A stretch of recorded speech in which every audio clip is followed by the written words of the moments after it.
And they're off in the Sanford, and Goodbye to Romance had a perfect start. Here's Book, though, kicking through along the inside, along with Pocket Listing, and those two are now 1-2. Booked, Pocket Listing, and Goodbye to Romance, who broke on top, is now 3 lengths behind. It's another 3 or so back to Regents Park on the outside of Vicino.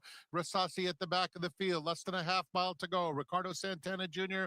has Booked on the lead through a quarter in 21 and 4/5 seconds. Pocket Listing applying pressure in second. Goodbye to Romance, 3 lengths back in third, a gap of 5. Back to Vicino, who's fourth, coming to the quarter pole. Then it's Regents Park. Rasasi is far behind. They're at the top of the stretch, and it's Booked, who's doing it well. Booked in front by 3 lengths at the top of the stretch. Out in the center, here's Vicino kicking in. Down at the rail, Goodbye to Romance. Pocket Listing drops out of it. They're coming to the 16th pole, and it's all Booked by 7 lengths, and he just keeps pouring it on. Vicino clearly second best, but no match for Booked, who won by 6 lengths in the Sanford. That was Booked on the wrong lead, winning the Sanford Stakes on the 4th of July, and kind of a bit of fireworks there, right? Won by 6 lengths in the end. Hopefully you can hear me, because I heard that replay coming through my own speaker, which had me a little paranoid that maybe when I went live, something happened again. So we'll see what happens. This is a live show, no safety net. But the reason I wanted to show Booked was for a couple of reasons. Obviously, that's a 2-year-old stakes race at Saratoga. Horse is trained by Steve Asmussen. He's by Yaupon. He's out of Fingerprint by Competitive Edge. And I have to bring in my special guest, even though he has nothing to do with this horse at all. I'm talking about DJ Stables' Jonathan Green. Hey, John, how are you doing? Hey, Ren, how are you doing? I would love to hear you explain this one about showing the only 2-year-old race that we don't have a horse in. But go ahead, please. It's your show. Okay. What female family am I obsessed with? Oh, I know. It's 1X. That's right. And guess what family that horse belongs to? 2W?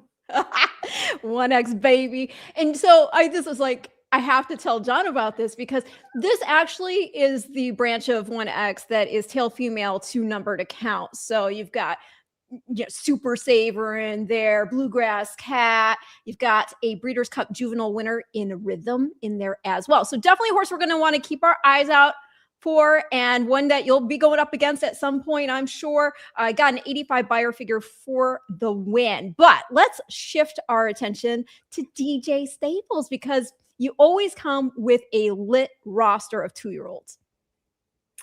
Definitely. Now, we missed Booked. Obviously, he's a nice horse, and we will be, I'm sure, facing him at some point in time, as the roads start to converge with some of our horses as well. But yeah, I think, and Mark Casse said it on your show, was it last week or 2 weeks ago? It was the first show of the season. It was last week. Show of the season. Yeah.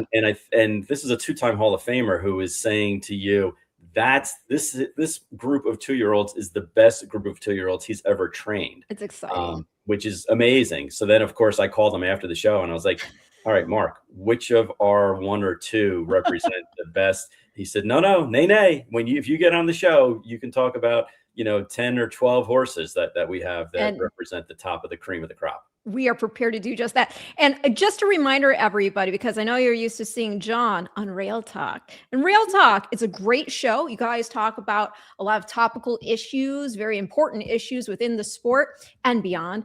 But it is pre-recorded, so people can't yell at you in real time. You can yell at John in real time on this show right now as it's airing here on Tuesday. But it's fun kind of working without a net, although you can sometimes have the bit of anxiety rise up in the throat when you think things are technically going awry, like I did at the top of the show today. Yeah, no, it's all good. Thank you for the plug. My partner, Joe Bianco, will be very pleased to hear that at least one of us is plugging our podcast, which can be seen on all streaming channels. So thank you. That's right. Well, I got to tell you, shout out to the whole team, Patty Wolf included in that. The numbers are incredible for horse racing content. The numbers are exceptional. I've been keeping tabs on that, and that's a testament to the hard work that's gone into. It's a lot of people. It's been a labor of love. We're now approaching our 150th show. Wow. Almost our 3-year anniversary. I was on the first one. You're on the very first one. You were the springboard that brought us to the heights where we are today. Oh, yeah.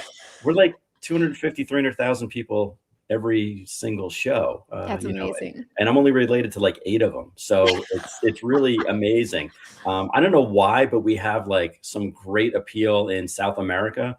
Really? European countries. I think it's because Joe's Italian heritage. People That's like it. to see that he's doing well. So That's it. Yeah. Well, I think they're also waiting for the reveal that you guys are actually related.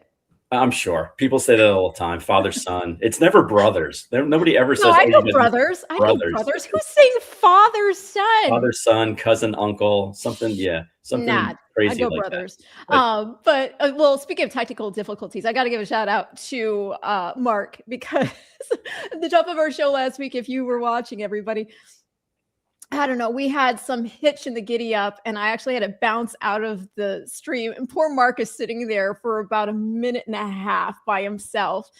He said it Full was the best screen. minute and a half of the entire show. Sure. I'm just happy that he realized that he was live on camera. There was no belching or maybe a quick pick in the nose or He's a something along professional. those lines. He's a That's right. Okay, so this is a very informative show. So anybody's out there, if you're a pedigree geek like I am, or if you're a horse player like I also am, this is going to be one of those episodes you're going to want your pen and paper, because we're going to go over some horses you're going to want to put in your stable mail and keep an eye out for as they make their debuts. Before we get to the ones that have not yet started, let's talk about one who has. And it was actually, I was watching Rail Talk, and you were talking about Anti-Venom. Mhm. And he was originally entered going up against Powerline, who's a very highly anticipated scion of Flightline, on Stephen Foster Day. I think it was supposed to be race 1, but Yep. the rain came, and Powerline's team, as well as you guys, decided let's not waste a race and scratched. And you guys already came back at Ellis Park. Now I have the replay here. And then you can tell us about this son of Candy Ride. Yeah, Anti-Venom is a horse that we've been very excited about really since we first laid eyes on him at the Fasig-Tipton October sale. And normally we don't spend the kind of money that it took to purchase him, $850,000. Ready for the 2-year-old. But, Kim Valerio, who was shortlisting for us, had him atop her list, not on the list, atop the list. Oh, wow. And when Mark Cassidy looked at all the horses on our lists, he was extremely enamored with this colt. And he's a Candy Ride out of a Tappet mare. You have to go 2, dams down to really get some graded stake winners. So it's a little light on top, which again made me very nervous to go ahead and spend $850 on a Candy Ride. But he's always shown talent. Normally Mark doesn't really prep his horses to break on top. The first race is kind of just an experience race. So when this horse broke on top like he did and went kind of tooth and nail with the other favorite, Subjugation. Thank you. Anyway, I say that word a lot. it was almost $200,000 2-year-old horse, 2-year-old of Steve Asmussen's barn. And they went, nip and tuck the entire way until we started pulling away. I think just the distance in our pedigree is what, allowed him to continue to go on. But we were very, very excited about his first race. 53 buyer, so not crazy, with the numbers. Somebody said that the times there were slow that day. They were slow. It was the first day. It was the first Right. day, and the track certainly was not rolled like other racetracks do for the first day. They're looking at it as we need to keep this track pretty even for the entire meet. But the time doesn't matter to us. The numbers don't matter to us. That's not the important thing. The visual was very impressive. He did it. He pulled away from the rest of the field. He was 3 or 4 up on the second place horse, and they were like 10 up on the rest of the field. Yeah. So, so we felt very good about that horse's initial debut. He learned some things. He broke, had to hustle up there a little bit, had a horse lean on him basically the entire first half of the race, and then he just continued to lengthen the stride and move forward. Ren, I can tell you one thing that's a guarantee. And What there's can you tell very few me? guarantees in this industry. That is the only time that horse will ever see a 5.5 furlong race. Right. We're really looking for 8 9 furlongs, as per his pedigree would show. We got to give him more love though, because I feel like you're a little like on the. Are you kidding me? His mom is a full sister to a 2-time champion and Unique Bella. Hello, I know. And it's the not like grandmother, Unrivaled Belle.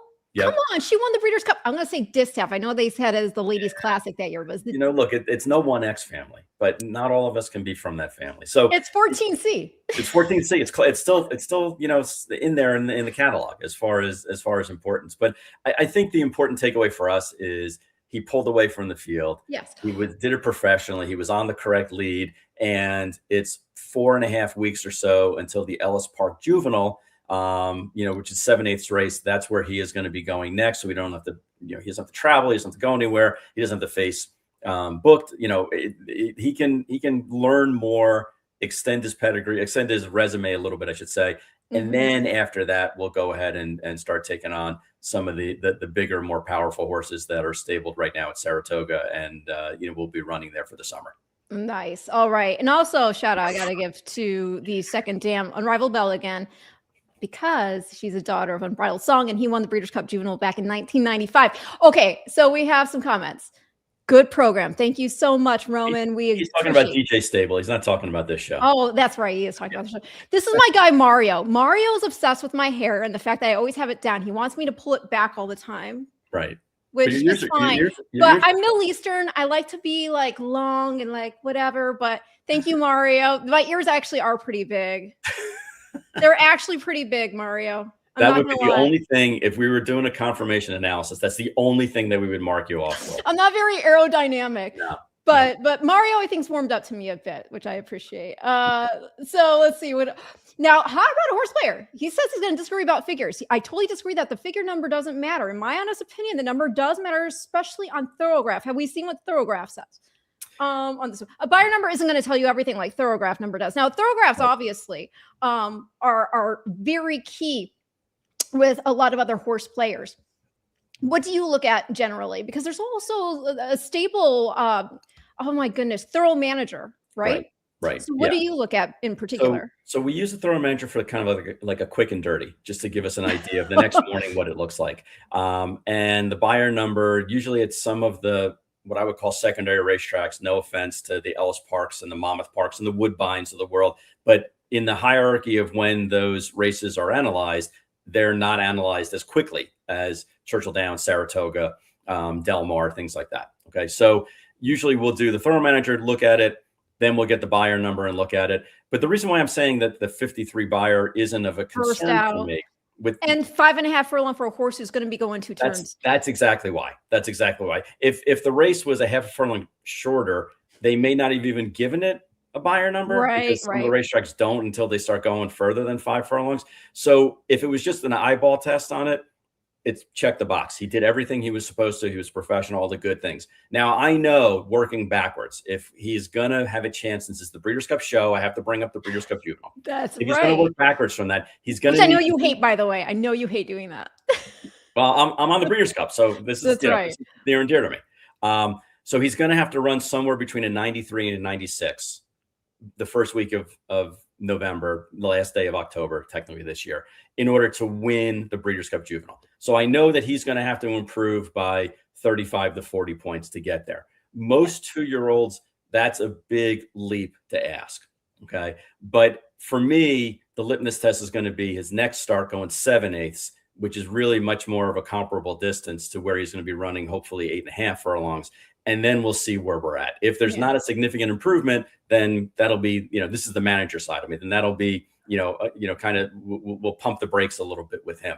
But for right now, I'm not as concerned. Now, listen, I'm not going to lie to you, audience, and say if he ran an 83 instead of a 53, I wouldn't be like, woohoo, he's on his way. I'm not worried about it. Everything's cool. 83 is the most important number. Of course, you get caught up in it. But for me, at this stage of their careers, it's the eyeball test. Did he do it professionally? Are there things we need to work on? Are there certain things that he overcame in order to win this race? Did he pull away from the rest of the field? Those are all the key components that I'm really looking at right now for a race the first weekend of July.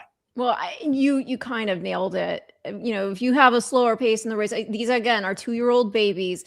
The pedigree says that he's going to want his 2 turns. He looks like a 2-turn horse. I was impressed because, in particular, when they were, coming off the turn, and I thought we were going to see a duel. Right. I thought he was going to have to fight, and he just drew off like it was nothing.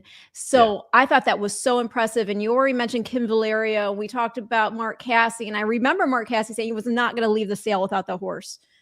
Yeah, So, he was like almost chaining himself to Anti-Venom's halter. Like, please come home with me. I don't know how we're going to do it.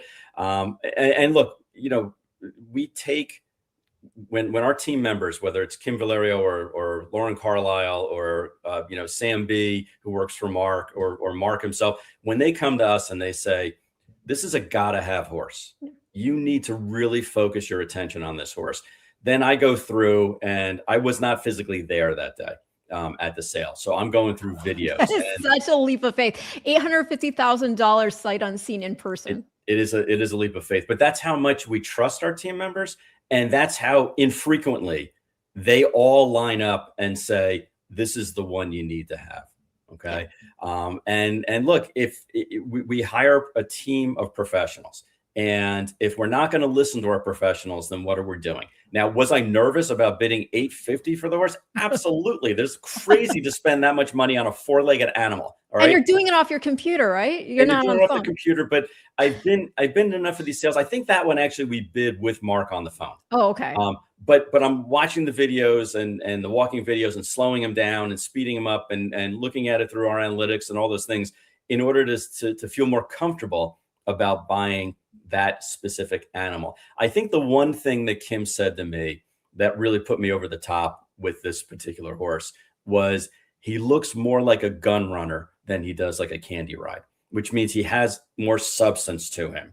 And for us, that's important because we want to have 2-turn horses. We're not looking to win races in June or July, even though thankfully we're fortunate enough to do that. We want to be winning races in November and the subsequent May. And the way you do that is you have to have these 2-turn pedigrees. You have to have these 2-turn athletes, and you have to have them look and be reminiscent of other greats that have, done it before them. Yeah.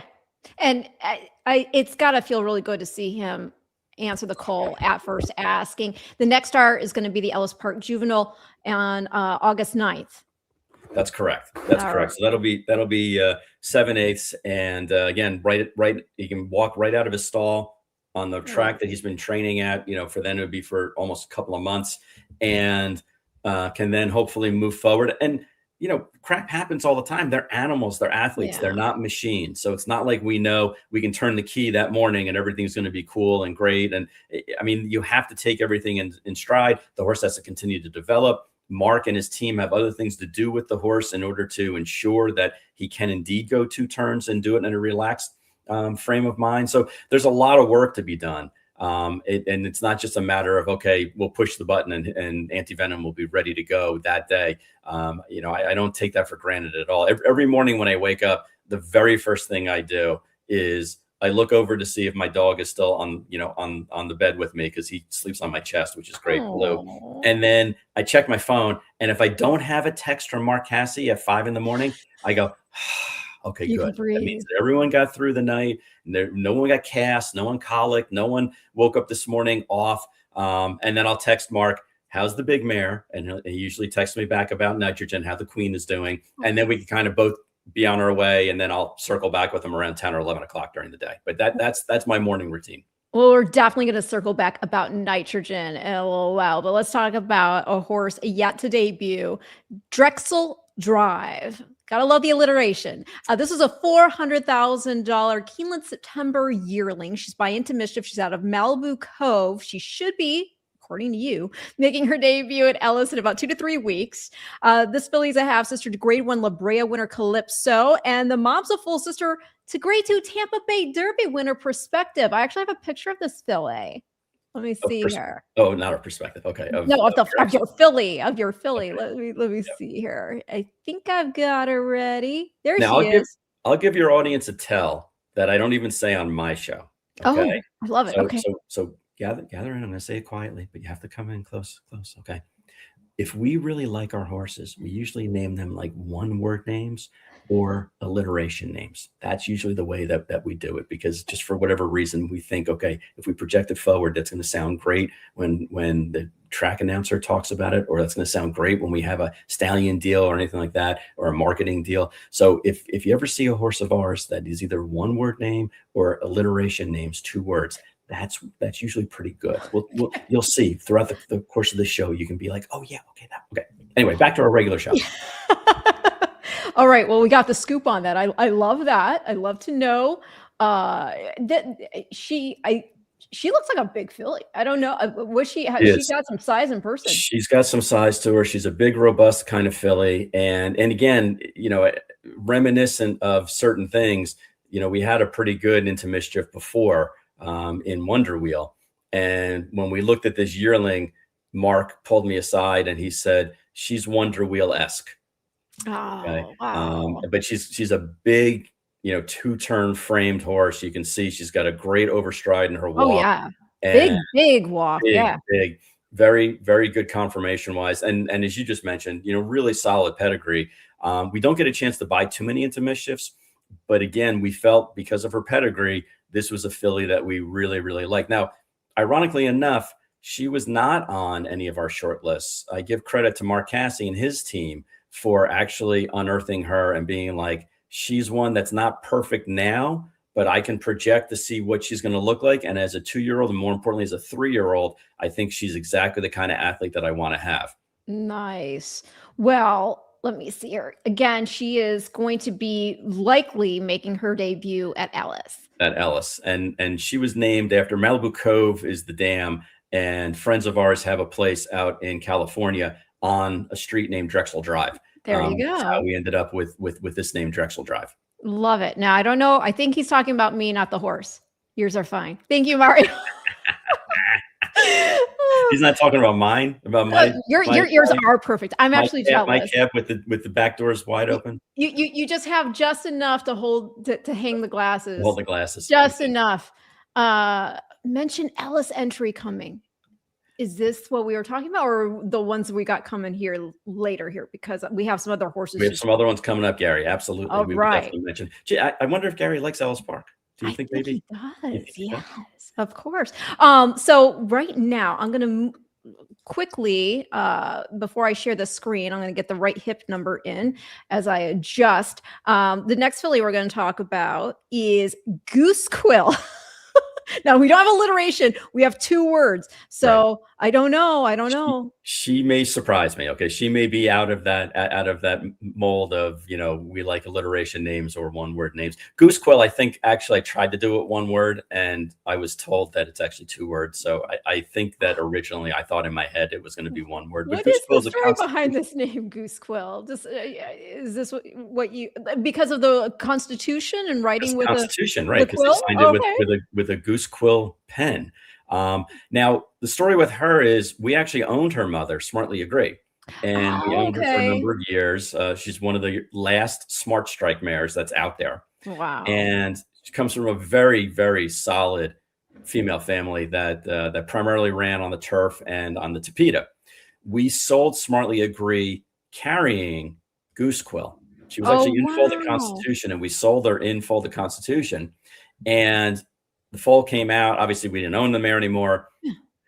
But as a yearling, we looked at this filly and I started laughing because it ended up on our short list. And I was like, Mark, we bred this horse. And he said, no, you didn't. The breeder is. I said, no. I actually did the mating and then sold her. Wow. But yeah, she again is a 2-turn leggy horse. Definitely going to be turf. Definitely going to need some time later on, and is showing huge amounts of talent. She looks smart. We were calling her the Ren Carruthers of our fillies, so I can see her, and it wasn't just because of the ears; it was because of it was just because of the knowledge. Oh my god! But yeah, a very, very solid. The Sampson family. I think one of your listeners very astutely brought up. But yeah, it's the Tartan Sampson family that runs all day long. Well, I mean, you already mentioned that she's got the black type in the family, half to multiple stakes place towhead, mom stakes place daughter of Smart Strike, who you had, and as Yep. you said, you sold her and foaled with this filly. And the mom is a half to stakes winner, Let My People Go, and to grade 3 place Durlou. I remember Durlou. Durlou was a very good race filly. Probably Yeah. her career was a little shorter than all of us had anticipated. But Mhm. when Towhead was running, Towhead actually ran in the Breeders' Cup Juvenile Filly turf or dirt, I don't remember, but was already black type, and that's when we sold her. We sold the mare was like 3 weeks after Oh. Towhead had run in the Breeders' Cup. So Yeah. anyway, Yeah. that's Creative why. Cause in there, grade 1 winner, Yep. Vexatious, grade 1 winner, Personal Ensign, I know. grade 2, Tampa Bay Derby winner, Tampa Bay Derby, Destin. they So, can run anywhere, you everywhere know, and anywhere. But I but that's Goose Quill. yeah, that's Kentucky awesome. bred, and hopefully will be coming as soon as now that the turf races are starting to come out. Mark's starting to get her ready a little bit quicker. Oh, Mario says he was talking about the filly. Well Let's see. done. Hot Rod, thank you. Really appreciate all the inside info. I love Ellis Park. Any 2-year-olds that will have a late start? Well, we're going to go through it, so just stay tuned because we're going through it alphabetically. Let's see here. Ellis Park, my summertime home, longtime fan, especially the 2-year-old program at Ellis. There have been some really good 2-year-olds that have come out of the Ellis program, and one of the reasons why Mark has horses there is because that dirt course is very deep, and you can go from Ellis Park and win races in other places, but not necessarily the reverse. That rhymed. It's harder to do that, is it? Oh wow, I didn't. Okay. You give me more credit than I'm due. Now I got to try to rhyme every single No, thing. I know, right? But it's hard to go in reverse that way. So when Mark has horses that he really wants to get more fitness out of, you'll see he'll send them to Ellis. Okay. Well, the next horse is not going to be debuting at Ellis. This one's entered already to run 7-11, race 1, Harbaugh. Now, I asked Mark, because Right. you know as well as I do, to get a famous name, you got to get permission. Did Sure. we talk? Which Harbaugh? I mean, I think I read that it was the New York Giants coach. But So officially, I have to say it's after the guy who owns the deli down the street from me. that's right. Stevie Harbaugh. Okay, so But There's but lots of I'm a Harbaughs. Giants fan, and my dog's name is Blue. Okay, after Okay. Go Blue. So you can imagine, you can put 2 and 2 together and figure out which, Yes. Harbaugh this horse may be named. And if it happened to be, I would think that he would be flattered. You would think so, but stranger things have happened. So yeah. So anyway, it's after the deli owner down the street. But yes, Deli owner, they're yeah. Harbaugh. But I'm a big Giants fan, and was certainly very happy when we got Coach Harbaugh. Well, I asked Mark Cassie to make it make sense, because this horse was originally a $4,000. Yeah. Went for $4,000, and then he sold for $450,000 to you guys at OBS April hip 679. I'll share the screen and show this big, beautiful son of Not This Time, who's got a tremendous pedigree. So make it make sense for me, because Mark could not. Okay. So I think what happened with this horse is, granted, timing is everything. And Not This Time last year was a really good horse, but not a superstar stallion, arguably in the top 2 or 3 stallions that we have currently in the United States. That's number one. Number 2 is the horse had some vet issues as a yearling. And as a lot of the consigners will tell you, buyers are very skittish around horses that have vet issues. They took care of the issues that the horse had. They had a minor surgery taken care of. They gave the horse a ton of time, so much time that the horse actually only breezed a couple of times officially before he went to the OBS April sale, and then knocked it out of the park in 9 and 4. Now, for us, we don't care about the 9 and 4. I know. Yeah, that's important, but it's how did the horse look? It's what did the horse do afterwards? It's how did the horse look the next day? Did the horse turn inside out and give it everything it had just for that 1/8 of a mile, and then has nothing left afterwards? You can see just by how robust this horse is that he has all the things going for him. Our understanding was that there were a lot of people who were interested in the horse, but the initial vetting issue concerned them, even though it was relatively addressed. And one of the advantages of working with Dr. McMartin on Mark's team is that Dr. McMartin is an old racetrack vet. Oh, And he knows what things can and can't be, helped resolved. or resolved is a better word at the racetrack. And he also knows what things you can look past on the racetrack, because even though cosmetically and vet report wise, they have to report what's going on.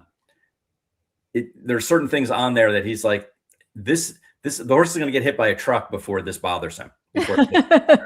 And that's not him talking, but that's basically his feeling. And Harbaugh was exactly that.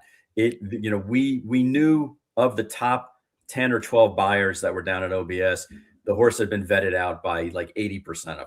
Oh, wow. But at the end of the day, there were only 3 of us that were bidding on them. So there were some consignment, there were some end users that were concerned. And again, part of, I think, the advantage that we have at DJ Stable is other partnerships, other groups have to answer to their investors. So they can't go out on a limb and be like, we're going to buy this horse, even though it has I'm making something up, an OCD in the hock. Okay. Because their investors may be worried about that, or they may not understand it, or they may not want to put $400,000 into a horse that has that on their vet report. It's only me and my dad.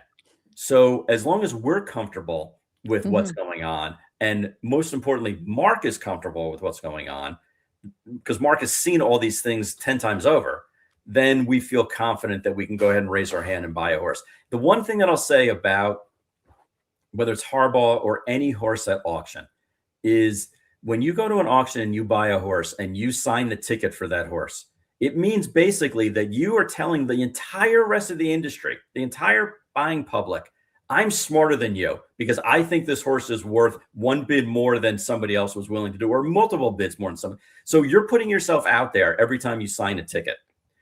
So you have to be very confident in the information you're getting in order to make that stand. Mark is willing to live with, certain things, a little bit of offset knees, a little bit of towing out, a little bit of, fill in the blank. There's certain things that he's not worried about that other trainers may be, because in their history and their experience, that was the detriment of why a horse didn't fulfill its promise.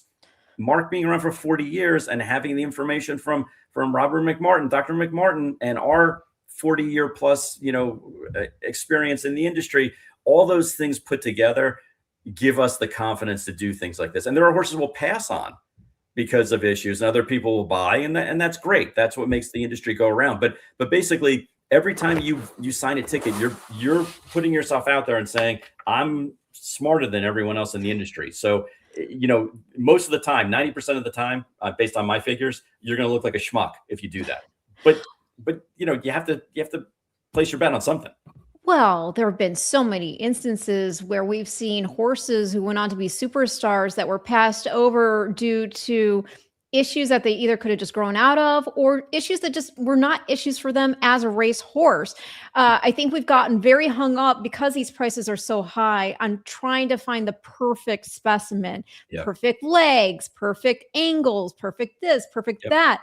But historically, a lot of the horses who would not win any beauty contests have been some of the very best the sport's ever seen. Absolutely. And I think as we go more and more into AI, that's happening, where the absolutely perfect horse with the perfect angles and the perfect conformation are getting put up even higher in higher esteem, because the analytics, the angles, the stride length, all those things that are measurable, that people who aren't from the industry understand, they can gravitate to that information, data, that data. Exactly. They're gonna want to buy that horse that has that perfect score, or that A++, or that 100%, whatever metric you use.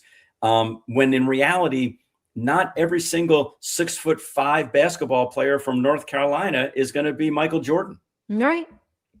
And a lot of the horses that we see come through and they look perfect now, they weren't necessarily perfect when they were born. They've had corrective, shoeing, Corrective other, surgery. So it's sometimes kind of fruitless, really. An athlete's going to be an athlete. And I think sometimes you take away something that might have made the horse uniquely special when you try to fix them. So Exactly. I think it's such a benefit to have so many years of history between your breeding program and Mark's training program. I joke with Mark, one of my favorite videos related to him is as a little boy. I forget what it was for. I even told him then I could not remember why it was filmed. But he was a little boy and he had his broodmare and he was talking about how he was going to foal the baby and he was going to sell horses. And it's a testament. You have to love this sport to really understand the nuance of it. Absolutely. And I think that a lot of people do it part-time. Mhm. I'm talking about owners now. A lot of Yeah. owners do it part-time. They have their regular trader business that they have to attend to on a more regular basis. I'm fortunate, I sold my business and dove into this full time. So I wake up in the morning thinking about the horses. Watching videos. This morning, we bought a 2-year-old out of the Tattersall sale. You did? Even though we have, too many 2-year-olds as it is. Who's this baby by? Is it a colt, a filly? What do you get? It's a colt. He's already run 4 times. His name is Dowdin, Duidin. For those of you playing at home. Okay. I'm gonna have to look him up. And he has run 4 times, 3 of them on the Tapeta and 1 on the turf. The turf race, he was off the board. The 3 races on the Tapeta, he has 2 wins and finished second once. So what are we thinking? Bring him over here and Woodbine, Gulfstream, now the new Belmont. The new Belmont. He's probably going to be for the new Belmont. And That's awesome. Anyway, that's like my porn is I watch horses walk and I watch them, at the sales and I watch videos of famous trainers and what they're saying and stuff like that, because that's really the only thing that I love and the only thing that I know from. I could make a joke. I'm not going to do. No, you can make a short, I'm sure. I was going to make a confirmation joke, but I'll leave, I'll leave it. I'll leave it. But to go back to this. Look at you blushing. Even your big ears are turning red. I know. I gotta keep them covered. Exactly. This one is, again, by not this time, this colt that we've been talking about, out of Courteous by Midnight Loot. You got a lot of Breeders' Cup Pet card there. Not this time himself. I mean, he was second in the juvenile after having that bad start. That was the classic Empire, Mark Cassie. That's right. And it is nice to see not this time continuing the Giants Causeway legacy. And then on the bottom side, beyond that, the mom is a grade 3 place daughter, again, of Midnight Loot, half to stakes place Win in Juice. The granny is by a Breeders' Cup juvenile winner in Vindication. I love Vindication. Yeah. And this colt's got that jet black Vindication Midnight Loot coloring to it. Yeah. Yeah. As you saw by the video. Yeah. And for those who don't know, Vindication is by Seattle Slew. So you Triple Crown champion in there. And then that granny is out of grade 3 winner Statuette. So you've got the family, including Good Mood, Academy Award. Pancho Villa. I know you love. When I saw that, I was like, "That's a John. That's a John in there." Yep, that's my 1X family, even though it's not really 1X. That's a JG family. Yeah. Yeah. But the actual tail female family, I don't even know if you know this. If you do, awesome, because I know you know your pedigrees, but I'm not sure if you go as far as I do because you make fun of me for as far as back I go. This is the 18th generation. Yes. Adam and Eve had this baby. All right, go ahead. Oh, well, I'll just ask you. I'll put you on the spot. Whose family does this tail to? Well, it's the old Overbrook family that I remember with Pancho Villa and but he's one of the Pancho Villa is the sire of he's not the female family. He's not the female. He's not the female. He's the sire of like the third dam or something. Okay, go ahead. I'm not going to get this one. Go ahead. I can't remember off the top of my head which dam he's the sire of. But as far as the female family goes, this is tail female to Mahuba, who is the dam of Man O' War. Wow. I didn't know that. Now you know. I didn't know that. There you go. Knowing is half the battle. Knowing is half the battle. Yep. It's like the star goes. Exactly. It's the future stars forecast on a 2-year-old Tuesday. But yes, Man O' War's family. How cool is that? That is very, very cool. And I honestly didn't know that. Although, people who aren't in the business, every Derby, they come up to me and they're like, did you know that 75% of the field has Secretariat in their family? It's like, okay. Yeah. Well, I did make the joke because after Napoleon Solo won the Preakness. Preakness. He like what was it, 19 of the 20 Derby entrants Right. does have Secretariat in the 5 Gen Ped, but he's Right. actually legit from Secretariat's Well, female yeah, family. exactly. That's one. Yeah, So exactly. there's one. Exactly. All right. Anyway, Let's we talk digress. about Harpoon. This one's bred by Mike Rapoli. Yeah. Only a $47,000 yearling, but then $220,000 at OBS April. I'm gonna see if I can pull her up. This is a daughter of Cyberknife. I like Cyberknife a lot. We saw a lot of Cyberknives that we liked. Usually we buy proven sires. Mhm. So the majority of our inventory are like Into Mischief, Gunrunner, Medallia, Constitution, not this time, Curlin, Stallions, like the Good Magic, horses like that. Nyquist, okay, Yeah. was one that we always look at. But then once we have our critical mass, we will go back and we'll buy a couple of first year, second year stallions, just, if we really like the athlete. But we try not to load up on first or second year stallions just because they're totally unknown. You just don't know what's going on. And we saw a bunch of the Cyberknives that we liked as yearlings, but we really kind of kept our hands in our pocket to buy more proven horses. This was a filly that breezed so impressively.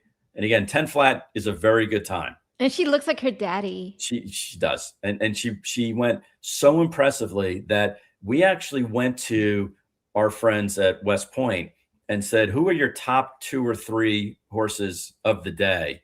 Of the first day. We want to compare notes.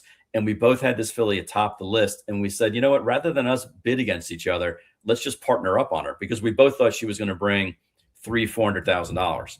And she kind of, I don't want to say fell in her lap at 220 because it's still a lot of money, but just really, impressed us. And even in that breeze was green as grass. I mean, didn't really know what she was doing. So on the wrong lead for a bit. Yeah. And still went 10 flat. So that's why I say, like, the time isn't as important to us as the way that they're doing it, or the part of the racetrack they're doing it on, or the time of the day, or if there's a headwind or a tailwind, all those factors go into, our grading system when it comes to watching a horse on the racetrack. She almost looks like a colt. She does. She's gorgeous. She's stout. No, she really is. And Harpoon was a name that I had reserved for like a year for just the right horse. Yeah. And Joe Bianca, who I do the show with, works for West Point Thoroughbred. And I said, this filly that we just bought, why don't we throw a couple of names up there? And I went first and threw 2 or 3 names up there. And Joe was like, Harpoon. Harpoon is what we definitely, I'm going to tell Terry we're naming this horse Harpoon, like Cyberknife. So that's why Harpoon. So she is running on Saturday at Saratoga. Yes. And again, it's a typical Saratoga maiden race. You have it here. You have a Tis the Law homebred. You have a Mandaloon that sold for $210, another Mandaloon for $260, a Yalpon for $500,000. Our filly at $220 is like the redheaded stepchild of this field. It's redheaded. Yeah, exactly. And a Flightline for $300,000 and a Jack Christopher for $100,000. I mean, there are some fast fillies in this race. Yeah. It's race 2, 5.5 furlongs. I'm sorry, I had you know what? I'm going to bounce back real quick to Harbaugh, because Harbaugh kicks off the card. Harbaugh. Sorry, I'm horses in hockey. I can't. I know. I'm sorry. 5.5 furlongs, 2-year-old special weight. Race 1 on Saturday, June 11th. This is for the Colt again. And we don't have the morning line out just yet. But stay tuned to the Daily Racing Form, and you'll get all your info there. Do you take much stock when they give you those odds? Not really. I mean, I'm really watching the tote board at the first or second flash. That usually gives you a pretty good indicator of what the inner circles think of their horses. We don't bet. My bet is, again, signing the ticket. That's the bet. I can't make enough on a racehorse. No kidding. Get over there. So I don't go to the windows and bet on horses. So for me, the odds aren't as important, except to see if somebody has a tremendous amount of confidence in their horse. It does not change our strategy one iota. When we see a horse in the race go 2-5 and we're 10-1. That's not what our end game is. Our end game is to educate them, get them ready, get them to improve, get some dirt in their face, possibly get some horses leaning on them one way or the other, and get the experience. And then like the third or fourth race is when we really start to give a measure of what we think of a horse, where it's going to go, what its plans are. And that's not to say that I don't, in the back of my mind, have an idea of what we're trying to accomplish working backwards from certain races, but it doesn't matter. Like if we have horses at Ellis that win, all of the colts that win at Ellis are kind of on the same game plan until they're not. Mark said it better than I did in your previous show. You know, he says that every horse is a Derby or Oaks horse until they prove otherwise. And that's kind of the way we look at it also, is the time of the year when they're going to break their maiden, what's remaining, and most importantly, what are we working backwards from? And that's kind of from a strategic standpoint where we're going. Well, I have a question. So usually with Mark, I mean, you never know 100% because sometimes he'll have a pretty substantial work tab underneath, and sometimes there's a shorter work tab. Is there a shorter work tab generally when the horse has been in a 2-year-old sale already because there's been a lot of foundation already put in? We also have one grass work here that she's come in as the last recorded work. So were you looking at it from all angles here, or? Mark likes to give him different surfaces primarily so he can learn a little bit about them. And sometimes horses get, not her in particular, but sometimes horses get sour and they've breezed the same routine every 7 days. Every Saturday they go out and they breeze 3 furlongs, then another 3 furlongs, then the next week a half mile.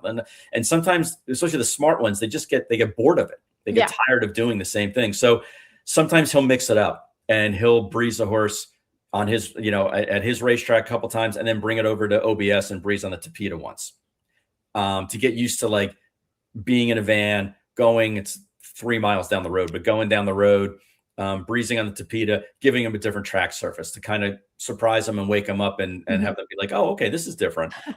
I think that was the case with Harpoon. And also that's an indicator to me that he's looking to see if she does have any interest in running on the grass.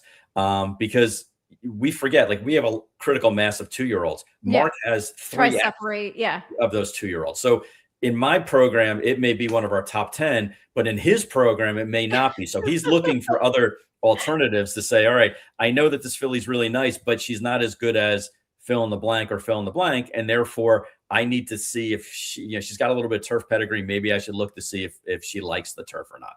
So it could be a couple of different reasons why.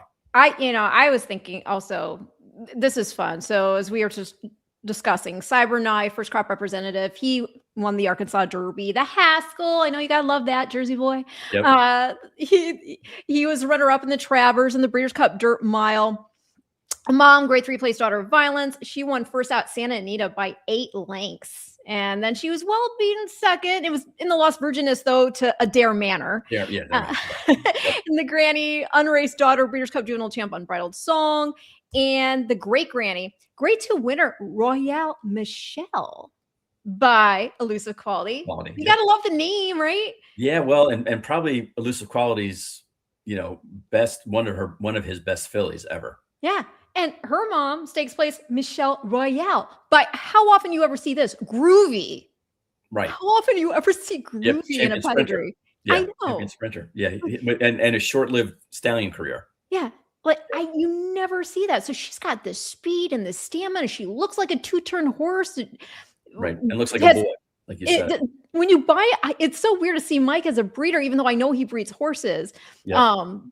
Does he stay on top of the horses he's bred with you guys? Like, I see your debut in that filly. Not necessarily. I can't speak for Mike, but we, obviously we have a breeding program as well. And our program is to sell every horse that we have, or at least enter every horse we have in a yearling sale. Okay. So that's our MO, because basically then we know that we can count on 70% clearance rate and we can project how much it's going to be. And then we know what kind of monies we're playing with that we can buy. And sometimes the market tells us that they value our yearlings better than we do. And sometimes we say, you know what, this market, we like this horse better for whatever reason. We know the story behind it and we're going to RNA it and race it ourselves. And that's, like Brahms Run, who's a homebred of ours that isn't on that list, but ran and got stakes placed first time out in the Royal Palm.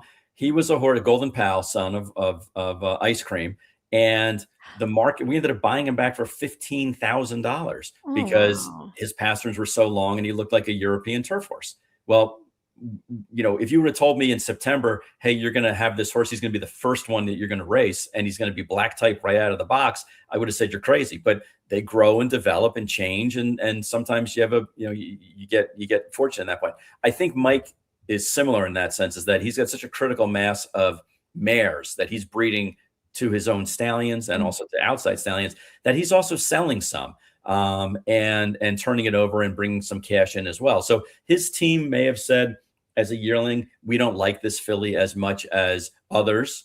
You should go ahead and sell it, and that's why it didn't bring as much. But I think the mystique or the negative stigma of, well, this program races, so why would they sell? There must be something wrong with it. I think that gets blown out of the water when you talk about like a Stone Street or a Rapoli or us, for example, because we're doing it where that's our formula. And our formula is to put them all in and see how the market plays out. And if there's other horses that we like better that we didn't breed, then we're going to go ahead and acquire those. So sometimes it's a wash. Sometimes we spend more. Sometimes we gain more. But that's always been our business model. That's been our business model the past 6-7 years. Well, speaking of business model, Hot Rod has another question. How much do you emphasize on the sire? Because you said you tend not to buy a lot of first-time sire babies, but why not when the mom is what matters more in breeding? Yeah, and I agree with everything up to the last point. I don't know if the mom necessarily is more important in the breeding, but it certainly is very important in the breeding. The other thing, Hot Rod, that we're looking at is when we buy yearlings or 2-year-olds for that matter, we like to have proven stallions, because if they, God forbid, do something great on the racetrack and become a graded stake winner, then there's a tremendous secondary market for those sons and daughters of Into Mischief, or Not This Time, or a Curlin. And that may not be the case if you get a really good Cyberknife first time out of the box, or we saw this with White Barrio being by race day. Yeah. It took him 7 years to get a stallion contract. It's unreal. And race days by Tapit, y'all, like, yeah. What? Yeah. Why are we penalizing this horse? Right. But that's the way you have to look at it. So, so I would agree that you have to take the female side into consideration. I think a lot of people, it's lost on them, because if they don't know, there's no name recognition on the female side, then they dismiss it. But we don't. We hold it very near and dear to us. It's just not necessarily, in our formula, we also need to have both sides line up, I guess is a better way of saying it. We want to have proven and proven. Well, talking about proven and proven, I don't have anything on this horse to show visually, but I am super stoked. When I did my little research on this one, I was just like, hello, one of my favorite, clicky clicks, Hypnosis, a homebred for you by Hall of Famer Curlin out of Eileen's Dream. This is a homebred that you're taking time with. He's a big 2-turn colt, you say. Yep. Mom by Champion Bernardini. And this is a very potent cross. As we know, it's still clicking along, as evidenced by Golden Tempo, who's by Curlin out of Carumba by Bernardini. And Bernardini's son of AP Indy, for those who don't remember. And Curlin bred to a daughter, AP Indy, produced the likes of Malathot, who won the Oaks and the Distaff. And she's from the same family as this colt, because Eileen's Dream is a half-sister to multiple Grade 1 winner Dream Rush, who produced Grade 1 Frazette winner Dreaming of Julia, who was the dam of Malathot, and her full sister, Grade 2 winner, Grade 1 place, Julia Shining. And it's also worthy of mention that Eileen's Dream, also the grandmother of Saratoga Special winner Rhyme Schemes. So this pedigree is unreal. Yeah, no, it's really one that we had very high expectations for. Brought him to the Saratoga Select Sale. That's how much that we thought of him. Had a reserve of $699,000, willing to sell at $700,000. He got up to $675,000 was the last live bid, and we ended up bringing him home. And again, that was a situation of, we felt that colt was worth more than the market. Now we'll see. It was one that Mark said to us, you absolutely positively should not discount him whatsoever, because if he wasn't yours, if he wasn't a homebred of yours, he would have ended up on my list anyway. That's how much I think of him. And again, I don't want to say that every time Mark says something positive, it turns out. But I feel like that if you have a 2-time Hall of Famer and he goes out of his way to say, hey, you really need to listen. I know you and I say a lot to each other, but you really need to hear me on this. And if we can afford to do it, I want you to keep this Curlin colt. And knowing that he's going to be a 2-turn horse that's probably not going to run until January. And that's the way we played it. And we did get some other offers, and we got an offer to buy half of them at a certain price. And we said no. At that point, we're very happy keeping them. We named them Hypnosis, which again is another name that we kept around, that I reserved for a couple of years, waiting for the right horse. And Curlin out of Bernardini, I can't think of a better proven cross than that. But yeah, you're not going to see him in the entries anytime soon. It's probably going to be, 4 or 5 months before you see him. And then it may be 2 months after that before he wins, because he's going to need some education. I love that you're willing to be patient. Just anything over AP&D, right? I mean, Curlin over Tappet, who's by Pulpit, who by AP&D, Right. that produced Cody's Wish. Exactly. The Hall of Fame genetics from the There's top. a reason to why the they bottom. repeat. There's a reason why they repeat. I love it. Well, question for you. Do you think you would have made your reserve had Golden Tempo been let's say it was this sale? Yeah. This August. Do you think he would have made the reserve? I think he would have. I think that he would have, not just because of Golden Tempo, but also because they just ain't making Curlins anymore. No, right. And if you want to get a son of Curlin with that kind of a family, there just aren't a lot of them that are going to be for sale. I think there may be a lot of them, not a lot, but there's going to be enough of them out there, but you're not going to see 80-90% of them go into the ring like you do with other stallions. Mm-hmm. You see the majority of the Golden Pals that went through, and you see a bunch of Mandaloons that went through, and you see a bunch of Epicenters and Cyberknives and the newer stallions. But you're starting to see some of the bigger programs that breed hold back some of their sire of sires, hold back some of their sons of Curlin and sons of Medallia, daughters of Medallia, I guess is a better way of saying it, and sons of Nyquist. And I think you're starting to see them pick up on it, because there aren't enough of them out there that are, where you could replace one that you have in your own program. Well, and the pedigree, Malatha herself, who again is part of this female family, and she's horses proven with Curlin, because that is her sire again. Yep. Her filly by Into Mischief looks like she's going to be gearing up for a debut. Tamuahat. Right. Better you said that than me. But she's been working up there at Saratoga. And I think the last recorded work for her was on the 28th. She went 48 and 3100ths. She was the third fastest of 64 at the distance. So that's pretty exciting.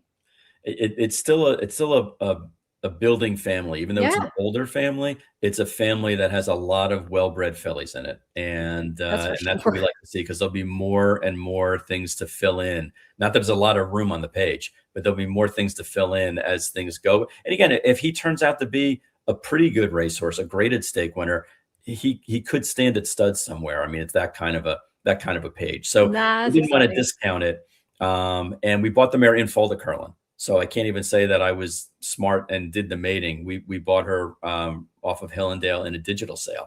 And that's exciting. This was the resulting fall. That's awesome. Well, let's talk about, I don't have visual for this one. Jailbreak, though, by Gun Runner out of Night of Thunders. Night, like a Knight of the Round Table, like though. By Thunder Gulch, who was champion 3-year-old, won the Florida Derby, the Kentucky Derby, the Belmont, the Travers. This is a homebred filly for you, but Southern Hemisphere. So tell me the thinking behind that. Yeah, my dad is very entrepreneurial and loves when we come up with ideas that the rest of the industry isn't involved with. And you got to understand, with the horse industry especially, it is a very slow to change, to adapt industry. Newsbreak, right? Steve Green, tell us something we don't know already. Look at any breaking news.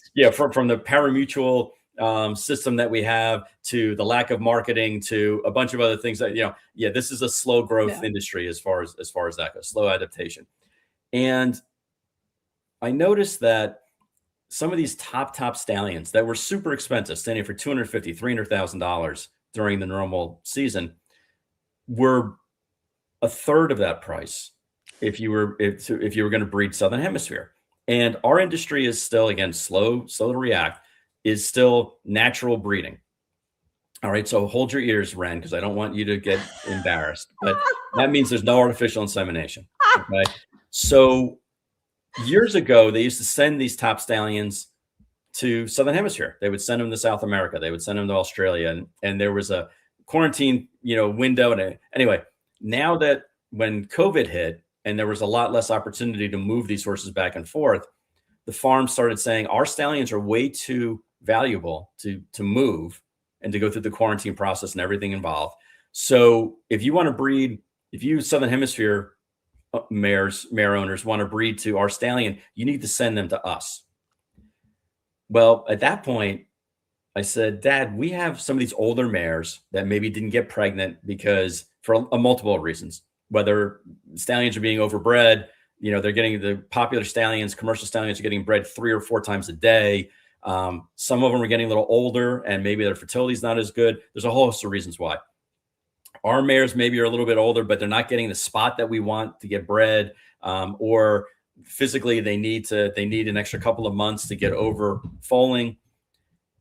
We took 6 mares that were not pregnant and bred them to Gun Runner a couple of times, Constitution, Uncle Mo, and I'm trying to think of who the other one was. I'll get there in a second. Uncle Mo, where's Kidnap? Oh, it's Street Sense. Okay, so 2 turn horses, but we were able to breed to them at a fraction of the rate. Wow. And we were breeding to them in August, which meant the horses had 2 months to get over being overbred. Their fertility was way up. We could pick the exact day and time that we wanted to breed our mare because we didn't have to worry about jockeying for position. And we got 100% of the mares in fall. That's and granted, awesome. These were mares that were all barren the year before, and some of them like a couple of years in a row. Wow. They all got pregnant. They all produced fillies for us, which for our program is phenomenal because we wanted to keep the female lines within our grasp. And they're all by these phenomenal broodmare sires. Yeah, they're July foals. Okay, so they're younger than the rest of the foals. But we thought by the time they hit age 3, they're going to be caught up physically to the rest of the group in their, in their age bracket. These horses are not going to be early sprinters anyway. Right. And we're saving literally hundreds of thousands of dollars in the stud fees. That's amazing. So we tried it, but other people in the industry, most people in the industry wouldn't do something like that because they'd be like, you won't have critical mass. We can't raise them as a pack. Why are you doing this? What are you going to do? You're going to have to race them as 3-year-olds. Well, that's right. That's fine. We're willing to. So we saved all that money, bred to all these great horses, and got 100% of them pregnant. 100% of our mares pregnant, and they all produce fillies, which is just by luck. But one of the foals that came out is this one. Yeah. Okay, is Jailbreak, and another one is Sniper. Yes. And Sniper is Nitrogen's half sister. Yes. Yeah, so we're going to get to her in a minute here, but let's talk about Jailbreak. I think that's so smart, though. It really harkens back to breeding to race because we're so eager to get them in the ring and get that return on investment back. You've got them in April going out for that first race in some instances. And this is really, again, harkening back to the old school. And this one, Jailbreak, as we already went over, by Gun Runner out of Night of Thunder by Thunder Gulch, half to stakes place Cakewalk, and a grade 2 place Sweet Wood. Now it's a different branch, but this is still tail female to late date. So it's family 8F. So it's a stamina rich family that we know most from the limb that includes Best in Show, her Oaks winning daughter Blush with Pride, her daughter Better Than Honor, who produced 2 Belmont winners, also includes another Belmont winner in Arcangelo. So it is a very rich pedigree. I'm agreeing with you. Yeah. Yes, it is. And the pedigree is even better than I do. So I give you full credit.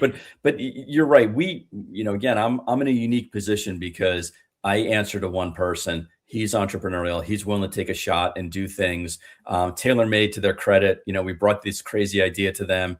and they said to us, "Oh, we have Southern Hemisphere mares on our farm. We just, once they get pregnant, we usually send them off somewhere to be foaled, Don Alberto or another farm in Australia, and they're foaled there. But as long as you are going to have 4 or 5 mares, pregnant mares, and we can raise that group as its own herd, then there shouldn't be a problem. It's just going to be a little bit later in the year. We have excess capacity because our foaling barn is usually, closed by then. We don't want to get rid of that help. So if we just have them, stay on an extra month and a half, for these July foals, it's a win-win for everybody. So it really was a team effort.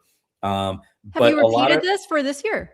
We've done it for a couple of years. We actually don't have any mares right now in fall to Southern Hemisphere on Southern Hemisphere matings, primarily because I did it for 2 years and I wanted to see if it would work.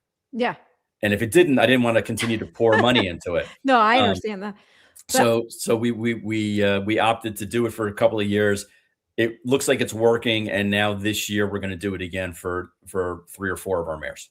Well, that's very exciting, and it's very smart, and I don't know why I haven't thought of this before myself. And because you got other things to think about. Yeah, right, exactly. Like Family 1X and different branches of it. But no, it's super cool, and I love the forward thinking that goes into that. Let's talk about. I'm going to actually pull her up here. Let's talk about Pillow Talk. $280,000 Keeneland September yearling. And I'll get her page ready here so I can show her to the public. But this is a Medaglia d'Oro Rainbow Dreams by Empire filly. She is still in Ocala, and she's likely, as you tell me, to race by Labor Day. This is a 3/4 sister to stakes winner Oxymore. And again, a really just stunningly impressive athlete when she came out. Medaglia fillies, they literally are not making any more of them. So we felt very fortunate that we were able to buy her at the level that we did. And, a horse that we wanted to give time to.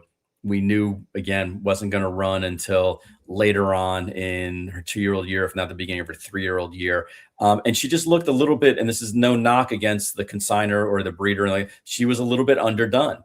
And she was underdone just because of genetics. You breed a black cat to a black cat, you get a black cat. You get this horse, and it's going to be a little bit narrow and a little bit, needs some goodies on her. And September probably wasn't the best time for her to be sold because she just wasn't peaking at that moment. But we were able to look past a lot of those things, and we're willing to put up some money for a Medaglia filly.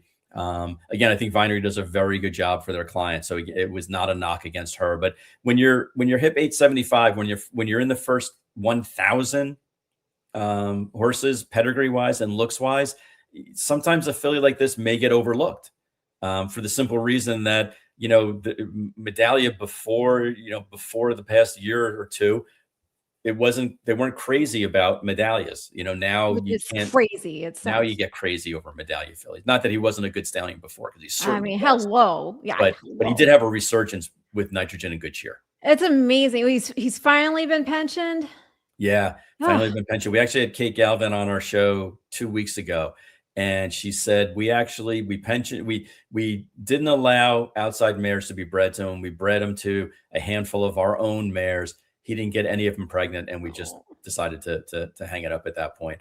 But even she'll tell you, she's like, he owes us nothing. I mean, he's going to live his the latter half of his year being pampered and spoiled and able to run around in the fields for as long as he can. And when people ask me what do you want to be in your next life, it's a proven stallion. I want to come back as a proven stallion, because it's just a great life if you hit it right. Well, he always also held his weight and his looks. For his age, you would not know. And then the fact that she's out of an Empire Maker mare, she looks like what the genetics should say she should look like. Yep. I always love that, of course. And Empire Maker himself, there's a little bit of obviously you see the Medaglia d'Oro in her, but there's also the base, not just that. Like, I feel like there's a little like Royal Delta-esque Yeah. ishness about her Yep. with the Empire Maker, and she could go either way, right? On in Good. She's terms got of an Empire surface. Maker head for sure, which some people think is good. Other people, think it's ugly, but they all look good in the winner circle. So, I think they all yeah, look beautiful. yeah, Well, she again, definitely two terms. But again, she could go dirt. She could go turf. yep, to PETA. So a lot of options. But the Yep. main thing is patience. You got to have patience with that athlete and with that pedigree for sure. Well, I have pros and cons here. I'm talking about the horse. Right. And Justify Philly. this is a $375,000 Basic Tipton August year, the select sale yearling. Justify, as you just said, Triple Crown champion. I've got the hat right there because I recently was at Coolmore and did a full Friday You name featuring one drop of his babies, and he was so cool. He gave me all the face I needed to make. I mean, he's glamorous just Oh walking my out of the God, stall. yeah.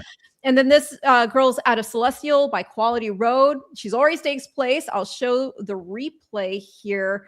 She was second in the Royal Palm Juvenile Fillies on debut. Right. So let's see here if I've got Yeah, and it. again, this is why they fool you sometimes. Because if you had told me that our Justify out of a Quality Road mare was going to be running in April, I Yeah. would have said, you're nuts. There's no way. And she's in last. I mean, you can see she's in last. She's kind of just getting her long legs into gear because they went 21-4. And She's a 5-horse, everybody. You see 5 horse on the details. outside, sorry, in the maroon and white. And she just starts picking all these horses off. I mean, they're going 44-2, and she's just like, oh, okay, the race started, Yeah. and they had already hit the wire going 5 furlongs. So for me to have a black type filly with that pedigree already taken care of, and this is pros and cons, it's Voyager, who we're going to talk about in a little bit, that is money in the bank for us. Now she owes us nothing as far as I'm concerned, because even though we spent $375,000 for her, she's a black type Justify filly and did it as a 2-year-old.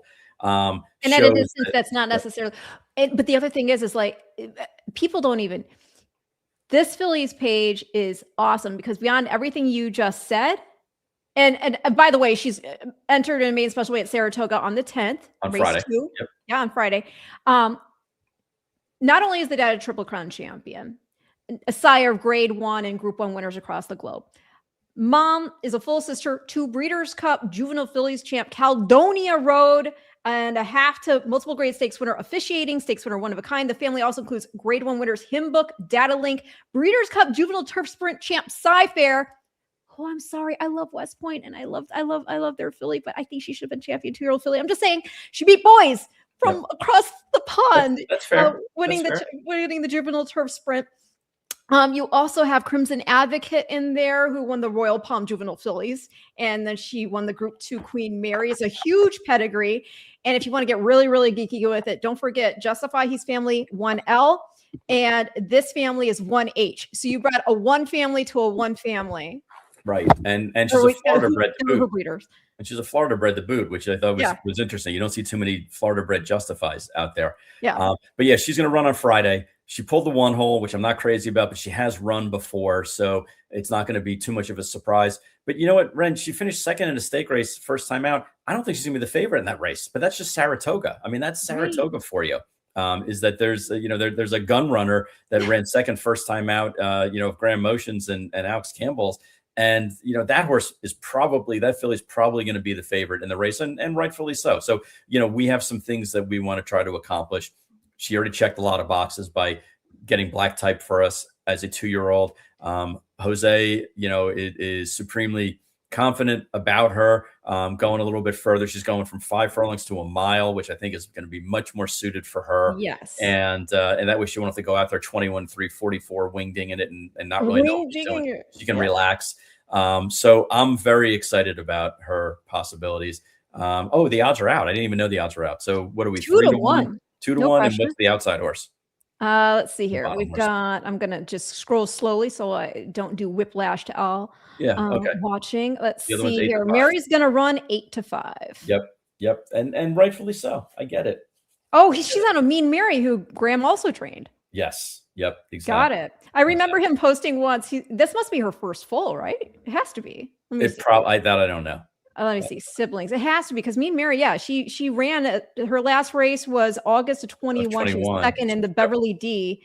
Mary's going to run. Yeah. Makes sense. I remember Graham once writing a post saying she's really not that mean about Mean Mary. It's all relative. Yeah, right. But it looks like a very salty main special weight, and because you have a horse who has those types of credentials, even though she's only run the one time. You have a filly who, like yours, who obviously wants more ground, who was fast closing there in the Royal Palm Juvenile at first asking, and then you have the unknowns with some of these first time starters.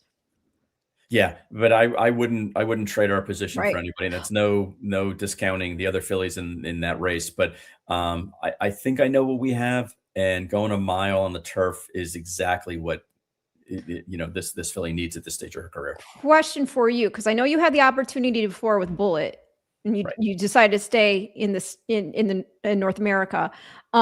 With this filly, had she won the Royal Palm Juvenile, which is basically it gets you a ticket to Royal Ascot. Right. Would you have taken it this time?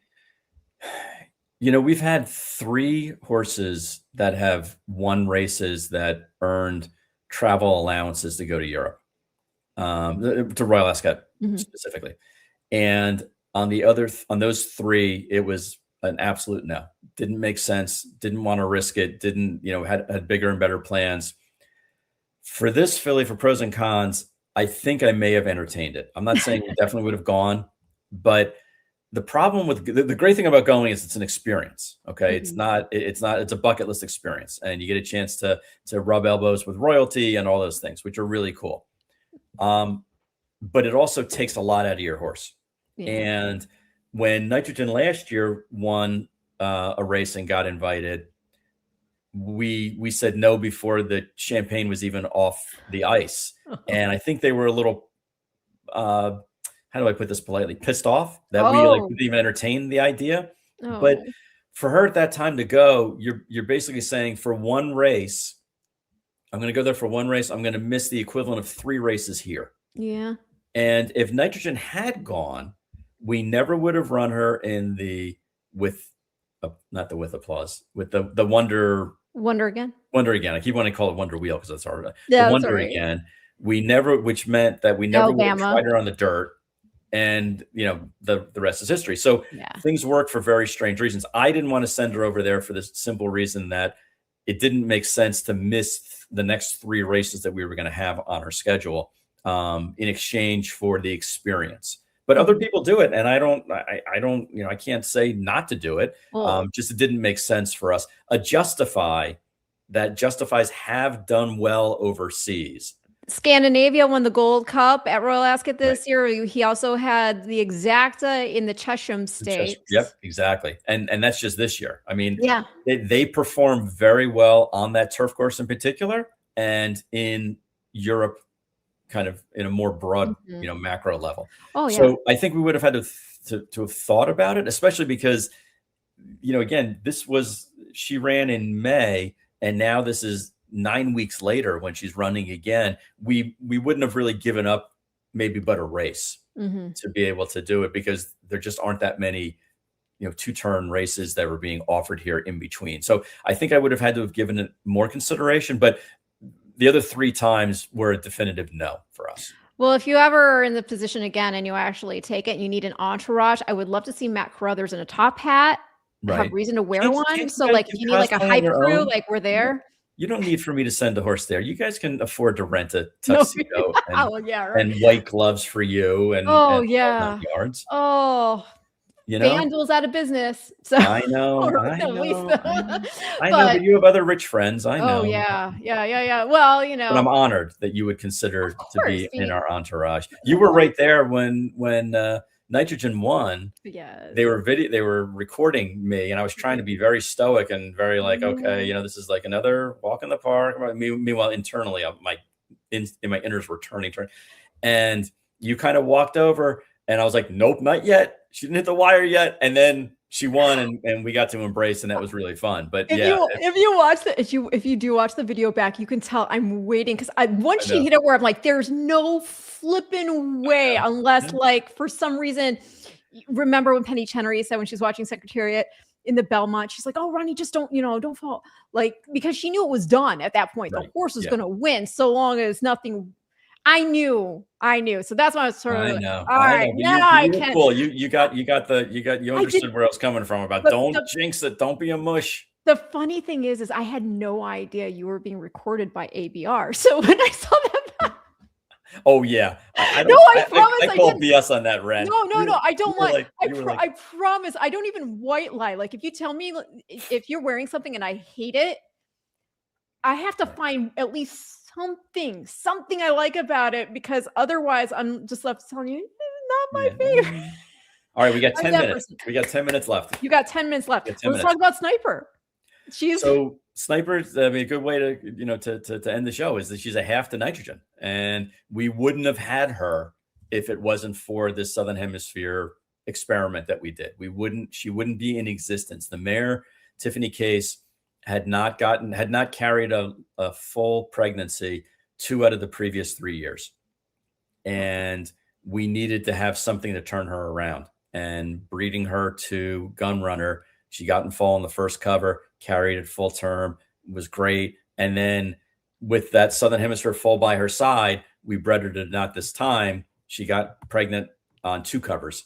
And we ended up selling Tiffany Case this January, and she topped the sale in full to Not This Time for $3.2 million. So and you had bought her in 2019 for 320. Yeah. Look at that math. I know. It happens all the time. That's so to Mandy Pope, to Whisper Hill. Yeah. To Whisper Hill. Yep. And we're very excited that she was going to be in that program, because they do a phenomenal job, Oh my taking care gosh. of their mares and everything. But you sometimes you need to try something different. Mhm. And look, TaylorMade did the exact same thing with early voting. Early voting couldn't get a mare pregnant his And now first look. year when he was at Coolmore. And they tried everything in their powers to be able to do it. They ended up TaylorMade, bought him, ended up going to a specialist, and he got like 80-something% of the mares pregnant, and liked the horse so much that I just read, I think it was this week, that he bought the majority, he being the veterinarian, bought the majority of the shares in early voting, because he was that excited about the horse getting pregnant, the horse, stamping or getting impregnating his mares, and how good the foals looked. So sometimes you have to try different things in order to have a success. This girl was born July 23rd. Yep. And not only is she a half to nitrogen, she's also a half to stakes winner, love to shop. Tiffany Case herself, a stakes place, half sister to grade 3 winner, grade 1 place, Tug Vouv to me. And Tiffany Case, as I said, was again purchased for $320,000. So when you sell her for 3.2, that's like amazing. Again, she wasn't full to Not This Time. But wow, right? I mean, that's so exciting for so many reasons. And I actually played this. Well, I'll actually back it up. I'll save the little monsters because I played it during Marks, but I'll play it for the end, basically. Okay. But with nitrogen, I know this horse. The question, what's this horse mean to you? The horse means a lot to you, of course, for a number of reasons. Not only is she a homebred, but she's a homebred. You planned this meeting with your mother, who, sadly passed. And I told this story last week when I had Mark on, and I think I told this to you yourself as well. But after you had done the winner circle photos and done the hardware photos, your dad was staying toward the back of the winner circle by the rail. And I saw a carnation on the ground. And so I picked it up and I wanted to put it in his lapel. So I said, your carnation. And he let me put it in there. And I said to him what I just said to you. And he's about how I knew that this horse means more than words can say, basically. Yep. And he started tearing up, and that got me teared up. And then we led him hand in hand to the champagne room all together. And that was such an awesome memory. I will never forget that. I actually went back the next day at Saratoga and I went to Colonnades. He calls me Carruthers. He's like, hey, Carruthers. Nice. So I went in there and I bought a winner circle photo. And, very cool. Yeah. Very, very cool. Yeah. No, it was great to have her friends and family there. The story of how we ended up keeping her, because I just went on and on about how we put all of our yearlings in yearling sales. Mm-hmm. We had just won a championship with Wonder Wheel with Mark Cassey as trainer. And we said to Mark, after we got the Eclipse Award, we said, go to the yearling complex and look at all the yearlings, because we don't have to enter them in sales until May. So it was March or April at that point. go down there, and you can either have a bonus that we talked about for racing and campaigning a champion, or you can pick one of these horses out and basically pluck it out of the sales and race it. And he called me and he said, I'll give you grades on all, I'm going to say there's 25 of them. Okay. All 25, but I'm using, it's all going to be on a curve. And I said, what do you mean? He said, there's one filly. You have one filly there, a Medallia filly that breathes different air. And everything else, you have some other nice falls, but everything else of that pales in comparison. This filly, I'm going to eschew not having the bonus because I want to train this filly. Now, in this business, I can think of maybe 3 trainers that I've been associated with over the 40 years, or that I've known or heard about over 40 years, that would give up a cash bonus, cash in hand, to roll the dice and train another horse and not have ownership of it. I mean, it wasn't like we said, yeah, we'll give you 5%, or we, it was, you can pick one out and we'll pull it out of the sale, sale group and keep it. That's how confident he was in this, like, just turned 12-month-old yearling, 12 months of calendar time. And I hung up the phone with him and went online and looked to see what elements were lighter than oxygen.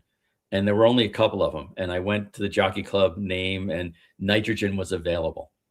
So from the time pretty much this foal has almost from the time she's been registered, she's always had the name Nitrogen. She's always been known as Nitrogen.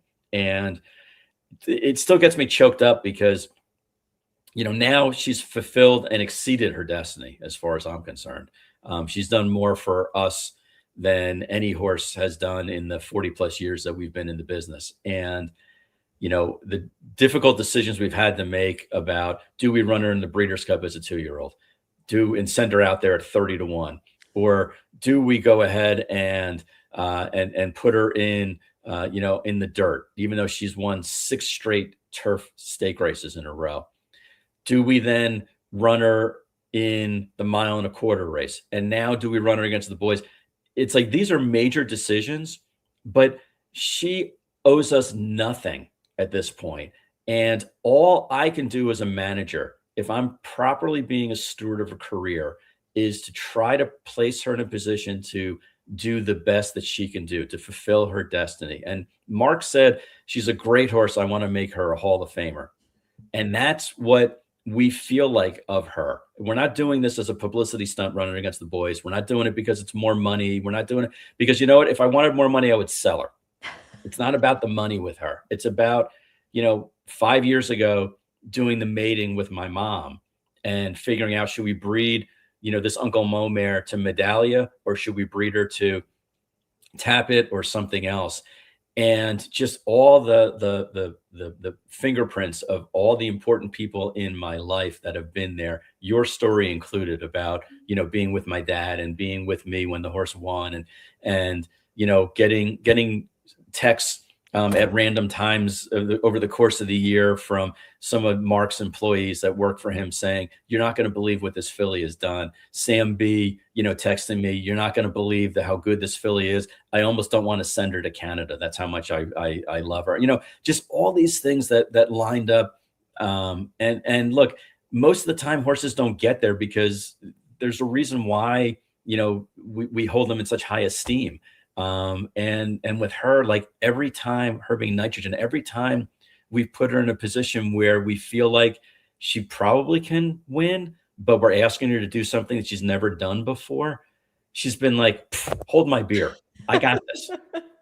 and that's why when she ran the 113 buyer, 114, unless it was a 114. I think they downgraded a little bit. Yeah, but the 114 buyer, in the Ogden Phipps. And we said, holy crap, like, those numbers and all the other numbers that we look at are comparable or better than her male contemporaries.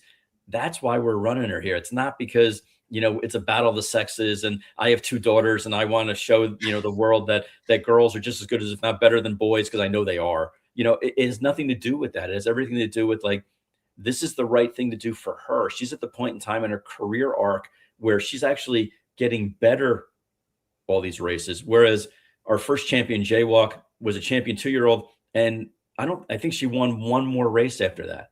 And Wonder Wheel, who was champion 2-year-old, and really flattened out after that. And we tried all kinds of different things for her to get her to the point.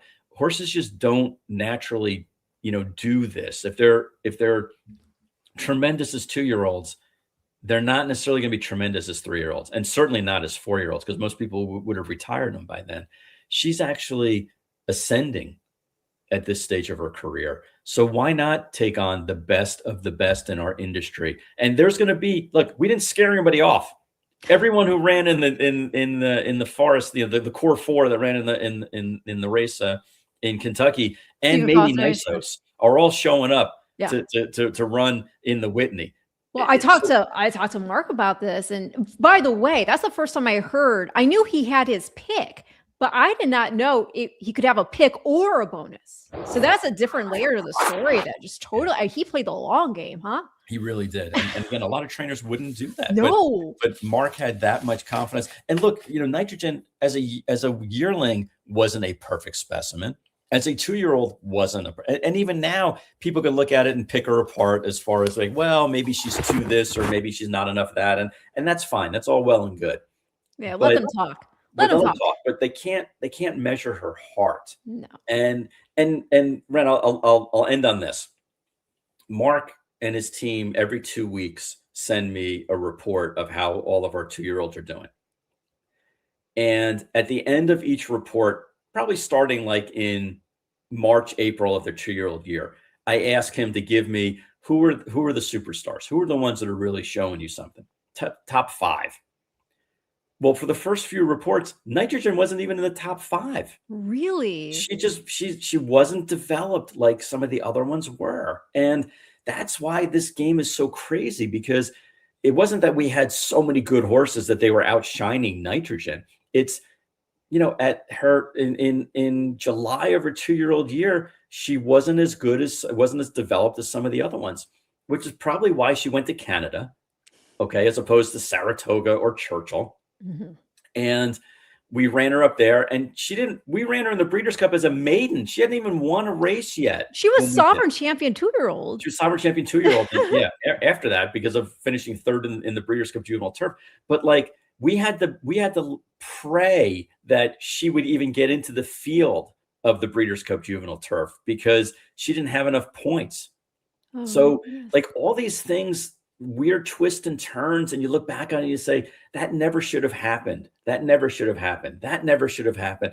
But like, you have to have faith in your program. You have to have faith in the teammates that you have. You have to have faith in the people who are around you when they tell you that this is a good horse, and know that they're not just saying that because it's going to make you happy.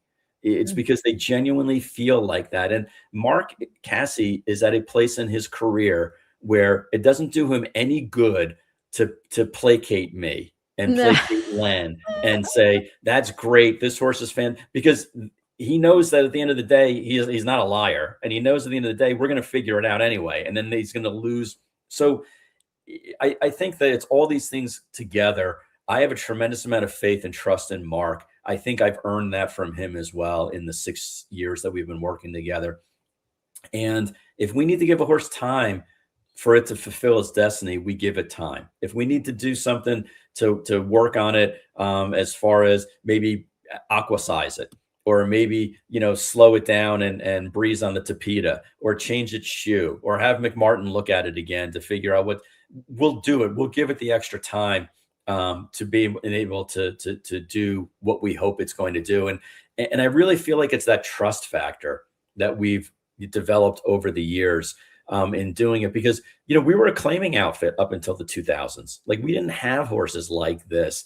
And it's because of the team that we've assembled. It's because of the people that I trust as advisors, that give me input, not just like shortlisting information, but give me input on stallions and how they're looking.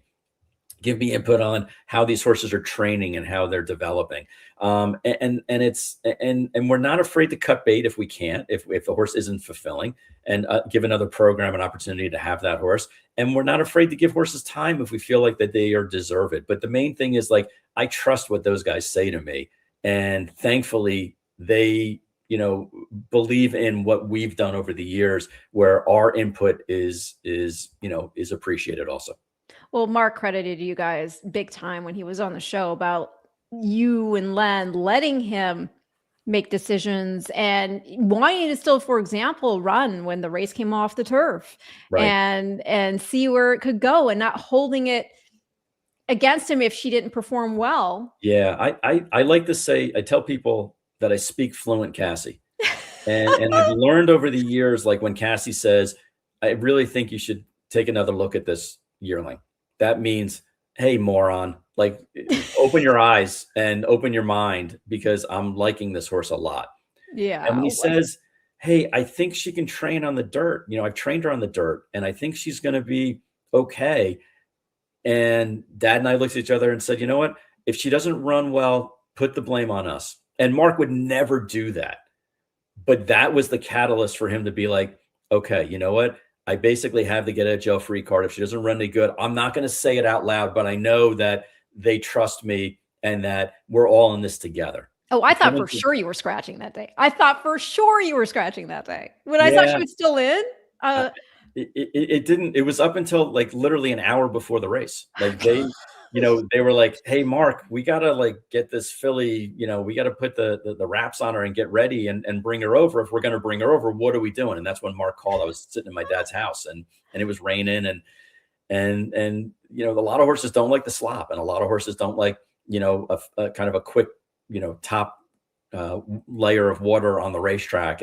And it was a leap of faith, but it was because of all these other indicators over the years of working with Mark and his team and feeling confident about it. And look, what's the worst thing that would have happened? If she ran last, she would have been third.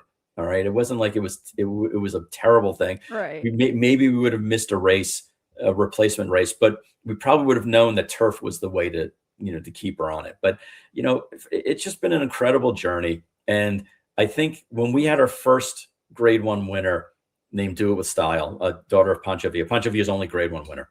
And it was 40 years ago. It was completely wasted on us. We had no clue that winning the Ashland at Keeneland meant what it did. And we had no clue that running the Oaks, was like a once in a decade opportunity if you're lucky. And we didn't have an appreciation for it. After 40 years, we have a really big freaking appreciation for a horse like Nitrogen. And we are not going to do anything that's going to put her in harm's way. We are just going to give her an opportunity to succeed. And I would say the majority of times she has succeeded, and there'll be a time where she won't, but that's horse racing. And I love that you're allowed to let her run her race, whether it's into the winner's circle or not. And that's the thing. A lot of people they want to protect the, this, that, the other. And so long as you're just protecting the soundness of the horse, you're doing right by them. Right. Right. And that's the main thing. Now I know your bladder is probably crying out for relief. Ern, our dear friend Ern. Ready! Yes, you two have excellent chemistry, always entertaining. I love you, Ern. I miss you. Seattle Slew. That's right. Seattle Slew's his favorite. Slew is his favorite. Yep. And so I did want, I feel I would be remiss for three things. One, I got to give a shout out to Voyager, your Justify filly. Justify filly, who ran second first time out and then just got stakes placed in the Schuylerville. Yes, exactly. Which is fantastic. We actually, Corner. There's another situation where we campaigned her mother, Chart. Yes. Sold her mother as a broodmare prospect for $210,000. And then they bred her to Justify. And we saw her fall as a short yearling, was on Kim Valerio's list, and bought her for $300,000, which is a lot of money. Finished second first time out and really broke a step slow in her first race. And then basically in the Schuylerville told Jose, from the one hole, you got to break. And you can see she unfortunately didn't. She doesn't have that foot speed to be able to go with these horses, but it's in a big middle move. And Harper's Corner is a very nice sprinter. Mm-hmm. Very nice sprinter. I don't know how far Harper's Corner is going to go, but the Speaker's Corners as a first-year stallion have impressed us as far as what their 2-year-olds have looked like at the sales and the way they've run.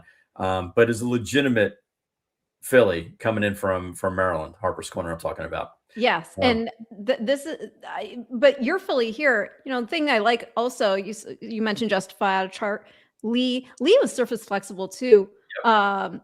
he won the grade 1 Dawn. He was second in the dirt mile in 2015 to Liam's Matt, but he was good on grass as well.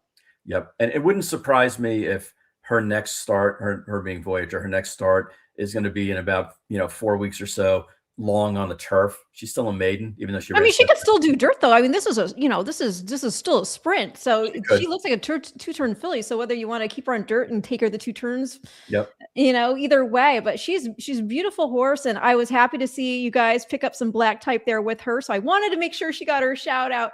Yep. I did have this clip from Mark Casse from the show talking about Nitrogen although I'm a little hesitant to show it because I had the humidity messed my hair up. Like Mario, this show is all about you, is what you're saying. No, Mario. If you, my hair is crazy here. You don't need to comment on it. I know it is. But I asked him because obviously Jose is very well connected to Nitrogen, and he's been riding a lot of your horses. But he also did ride Magnitude, not only the Dubai World Cup, but also the Stephen Foster. And so he's been for big dances with that horse as well. And obviously, you get connected to all these horses, I'm sure. So here's what Mark Casse had to say when I brought this up. Is it okay to ask? Because even though it's still kind of far off the Whitney, and that is where she's being pointed to take on the boys, a win in Erin for the Longines Classic.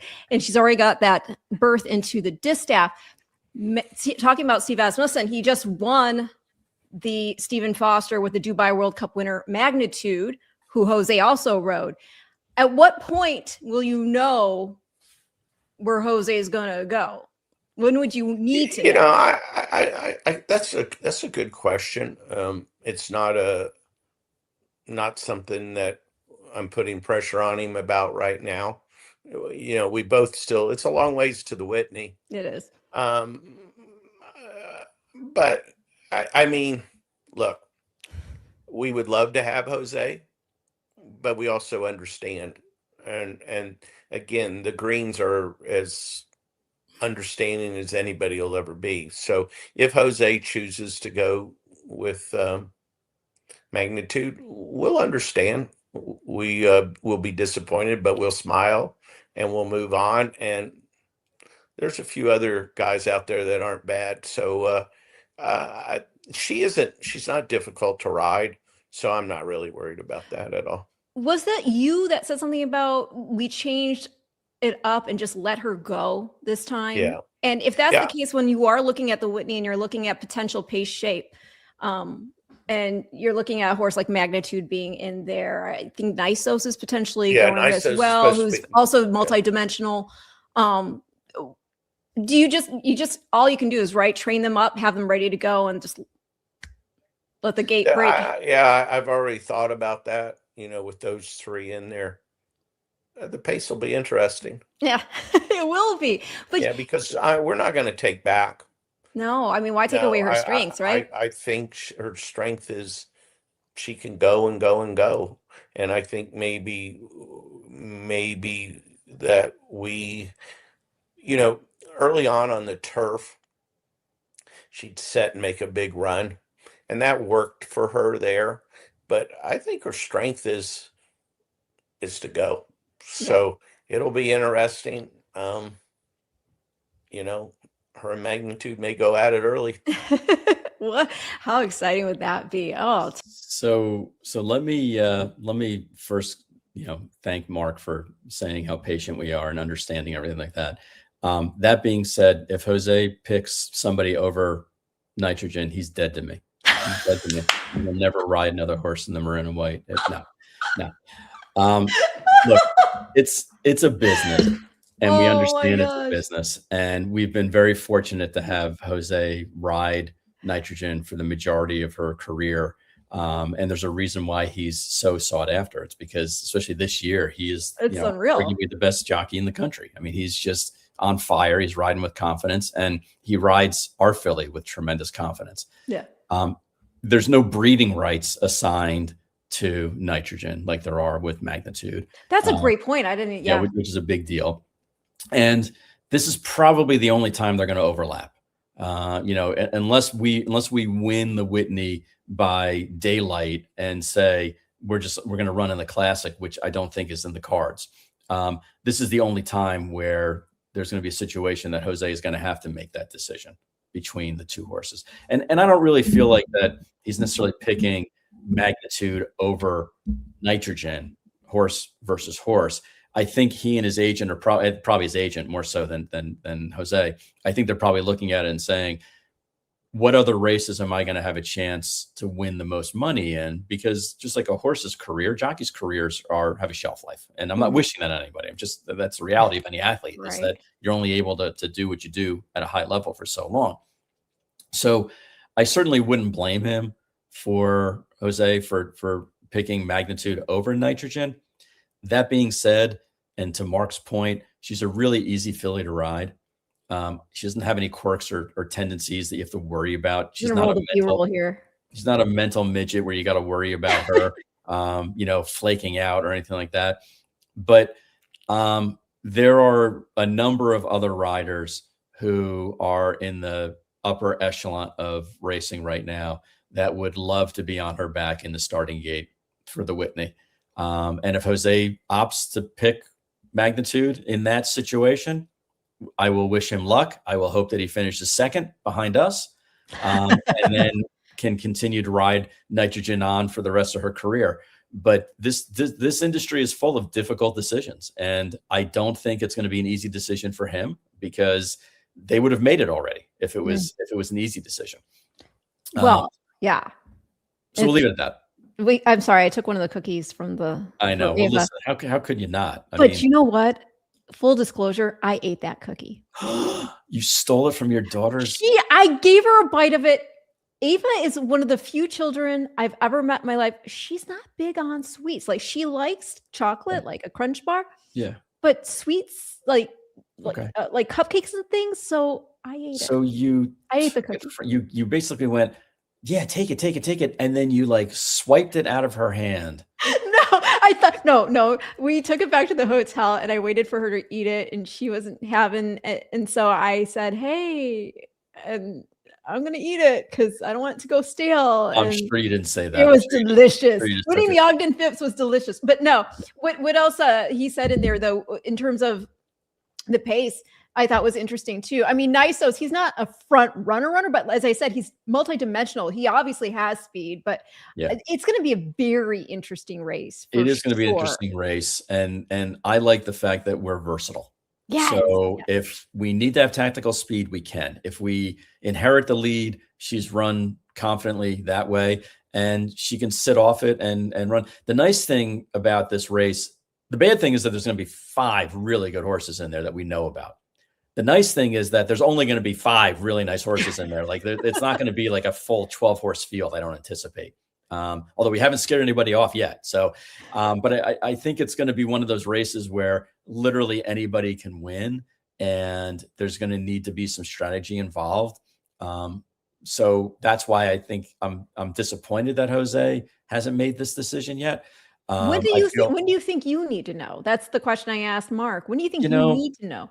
Honestly, with a proven commodity like her, it's not like I need for the rider to go out and breeze her once to get an idea of what she's like or anything like that. Especially at that level. I mean, if you're talking about, either of the Ortizes, you're talking about Flavian Pratt, you're talking about Johnny Velasquez, you're talking about Tyler Gaffleone, any of those riders, I think, could watch the video, could talk to Jose and get an honest opinion about what her likes and dislikes are. The nice thing about it is she doesn't really have any bad habits. So it's not like you have to worry about that part of it. But you do have to have a jockey that has some decisiveness. And especially now, all of those riders are riding with confidence. So I think any of those 5 or so that I mentioned, I know some of them have already made their I'm available their plans. Well, they've made their plans known, but they've also been like, if you were gonna, so I would say that we probably need to make a decision more so for our own well-being and our own strategy. As opposed to, hey, I need to know because I need to have this rider come in and be around her and learn about her she's pretty straightforward. Yeah. She really is. So yeah, I would love for Jose to stay on her, but I understand if he doesn't. It's not a personal decision. I'm not gonna blackball him and from DJ stable existence. Hell, he's riding like 5 out of our next 7 No 2-year-olds. So kidding. I mean, obviously we have a great rapport with him and with Yes. IRAD and with their agent Steve. So I would like to think that everyone's trying to do what's best for everyone involved. And my guess is we'll know in the next week or so where we stand. And that was cool, by the way. Shout out, you had mentioned Sam before, Sam Pasinich, who works for Mark Cassie. She was in a lot of those photos there. That was the day before her birthday. So that was a cool way to celebrate. She's amazing. She's there all the time. Whenever we need to get anything done, whether it's like mundane, like, hey, Dad's going to be doing the walkover for the Derby. Could you scrounge up like some Ziploc bags they can put on the shoes so they don't get dirty? Anywhere from like that to, hey, Sam, how is this horse breezing? Or, Mark will entrust her. Can you go, the state vet's here? Can you go regulatory vet's here? Can you go and take this filly out and jog her up and down the pavement? And everything. She even went, like, we bought my dad a golf cart for his birthday, like a souped up golf cart at Saratoga. And Sam was the one who went out, like Lauren Carlisle found it and negotiated. And Sam was the one who actually went out there and was like, here's a personal check from my checking account to buy this for Mr. Green. And like outlaid thousands of dollars to do it. So, Mark's team is phenomenal from Sam to his assistant trainers to his exercise riders. Oh, they've all been great. Yes. They've all been great. And they've all been with him for as long as you can remember. And that's why it was so cool to see that photo that came out after the fact with Nitrogen, Counting Stars, who'd won the Acorn, and Classic Q who won the Just Game. That was awesome. Yep. That was awesome. So I'm so happy for you. And I did ask him too. And I think he's under the impression, because you did say the next time she races, I think you said that we all have to wear the same clothes. Yeah, you have to wear the same outfit. Yeah, I told you I would pay for dry cleaning, but I wasn't paying for a new outfit. That was what I said in the champagne room. So, oh my gosh. Yeah, we're not superstitious at all. No. Well, see, I'm not super. Everybody goes, oh, your horseshoes, they're upside down. I'm like, yeah, they're upside down because you're pouring there's all two the of them. out. Doesn't that cancel it out? No, it's not like a math equation, for God's sake. But wouldn't it look weird if they were walking down the wall? Don't you want to ascend and not descend? You want to ascend. Well, no, if you wanted to ascend, you would turn them around because they'd be walking upward. No, but they are walking upward. No, they're pointed down. They're pointing up. Yeah, they're walking up.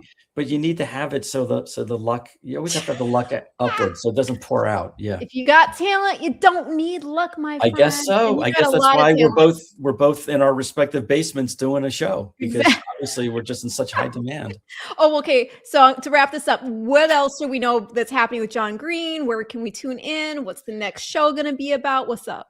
So thank you. So Rail Talk podcast, anywhere where streaming channels are shown. It's our weekly show with Joe Bianca talking about topics, good, bad, and indifferent about what's going on in our industry. We take it on, we talk about granularly about some races that go on, all the way to the bigger issues that are going on globally with the industry, with the Rapoli Tinky fight, the Rapoli Jockey Club fight, the Rapoli Breeders' Cup fight. It's not just about Rapoli, but and we take on bigger topics. And what's nice is that it's sponsored by groups that allow us to talk honestly about what's going on in the industry. So it's not just all the whitewashed positive things. We actually tackle and address issues that are befalling our industry and need to be discussed. So we feel very good about that. We've had you on there and have had all kinds of rating, bonanzas because of it, primarily because people are like, are ears that big? Really? They're just trying to see. And you think my hearing would be better, but you would think so, but not to listen to the doubters. That's what makes you. Anyway, so Rail Talk podcast. It's on. We have our own channel, but you can go on YouTube or wherever podcasts are listened to and shown, and be one of the 300,000 people who listen on a weekly basis, or the 33,000 and growing subscribers. that we have already in Rail Talk Nation. I can't thank you, Ren, enough for not only being a friend, but also for helping us on DJ Stable. People don't know, but you actually, when we had our reduction in November, our broodmare reduction, you actually read the pedigrees with such fervor and excitement that it actually drew people to our barn and to our consignment. And I think that's a new career mark for you. Other groups should be hiring you for that voiceover, because you are the Petty Geek. And Thank you. And it definitely added value to what we had and what we had to offer. But to you and Matt and Ava, of course, you're always in our thoughts and in our hearts. You were the one who convinced me to show off the Sandman shirt on national television. If anyone could have done it, it would have been you.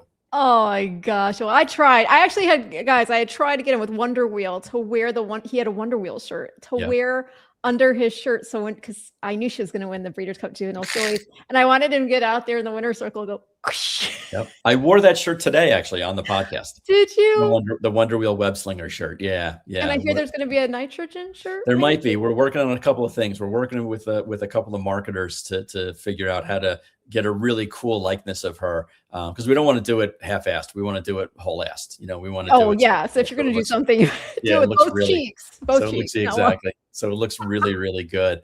But now, what does she have to do? Does she, like, if she gets into the Hall of Fame, do you get a nitrogen tattoo? What's the deal? Did you see what they're doing on the 17th at Saratoga? It's Flash Tattoo Day. Oh no, really? And I am tattoo free. I would probably, like, if I had a tattoo, I would probably start to hate it. Okay, so we don't want a nitrogen. How about Matt? Well, can you tattoo Matt? I don't think Matt will get tattooed either.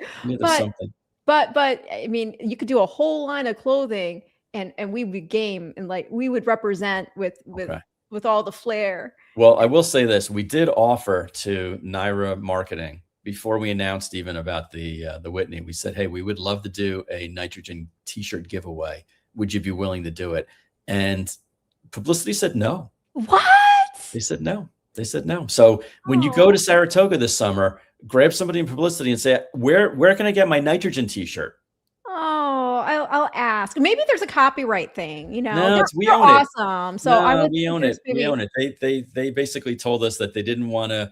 There's so many great horses on the grounds that they didn't want to identify, and one of them over the other. And partiality. Whatever. Well, you can hand them out on your own there, though, too, right? We can, but I wanted to have the distribution. I wanted to be able to have it, be on that day and with the people who were there. So that way, because I think people are going to be clamoring for the shirts, especially if they were free. So I didn't want to have like a long line with one person and a bunch of boxes handing them out like 3 blocks away from Matt and I got nothing else. Like, we'll be there. So if you want us to, like, you guys going to autograph? Who wants our autographs? But we will stand there and hand them out. No, you have better things to do than that. Anyway, make sure when you go to Saratoga, fans and listeners, that you say, "Where's my nitrogen? I heard we're gonna have a nitrogen shirt. What happened?" Right? We'll grassroots them. We'll grassroots them to death. I can't say that. Grassroots them. Grassroots them. Grassroots them. Yeah, you're too nice. You don't say that in Michigan. No, well, we say other things in Michigan. Exactly. But it's always so much fun. Somehow we're getting in just under 2 hours. That's I don't know how we do this every time. Like, but to our credit, we shaved off about 40. I'm sure the fans at home are like, thank God. We have the highest number of people watching now.